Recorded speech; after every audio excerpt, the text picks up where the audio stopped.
Day 2 of Rally Croatia and another 8 stages to run. Tricky conditions greeted the drivers for the morning loop, with stage 9 being brought to a premature end after Oliver Solberg went off the road, resulting in his Hyundai catching fire. We came over a crest and the rear just went a little bit wide, and I thought it was just going to be a normal slide, but then it just snapped and I ended up in a tree. But the damage was not so high, but then when I went out of the car, the fire came. Then it got very dramatic. Thierry Neuville has been on the back foot this weekend, not as a result of pace, but instead the Belgian has been busy collecting time penalties, from speeding in the road section to checking into and out of service late.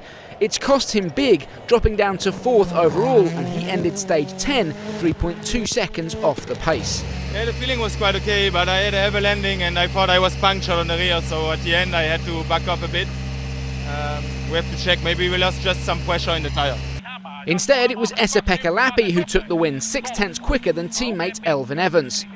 Meanwhile, overnight leader Kalle Rovanperä dropped 13 seconds, but with an overall lead of over a minute, he was not too concerned. He had opted for the full wet tyre all around his Toyota Yaris, which did not suit the drying road, but the Finn was counting on the rain arriving later in the loop. Yeah, it was a really dirty stage, so yeah, for sure I put the full wet on the mud and just try to take it a bit more carefully. But yeah, we need to be a bit faster, then it's fine. Stage 11, and that rain did arrive. Esa-Pekka Lappi had an early spin and was glad just to make it to the end of the stage. It's so much, water on the road, like crossing water, that you are just aquaplaning so many times. And okay, on the wide road it's okay, but on the small one you have no space. And yeah, after the spin I was really slow, and even I try to be careful, but still it's sometimes on the limit. Meanwhile, Craig Breen, in a creditable 3rd overall, summed up the conditions perfectly. Honestly, I'm a happy boy just to get to the end of that. That was the worst conditions I ever saw in my life. Just, I could see nothing. This man, to be fair to him, did a cracking job. He was always keeping me on where I needed to see. You could see 10 metres, 15 metres at times, so yeah, I enjoyed it though. While the others were sliding around on a cross pattern of dry and wet tyres, only Rovanperä and Tänak had opted for 4 wets. This was their opportunity to romp away from the rest of the field, and Tänak was absolutely flying, a full 18.6 seconds faster than the benchmark set by his teammate Thierry Neuville. I guess in this condition you don't care about the time, you are happy you get through. The visibility is just to the bonnet, so it was tough, it's tough. We expected the same from Rovanperä. This was the stage he was waiting for, wet tyres and proper rain. But a front left puncture put paid to any chances of a push.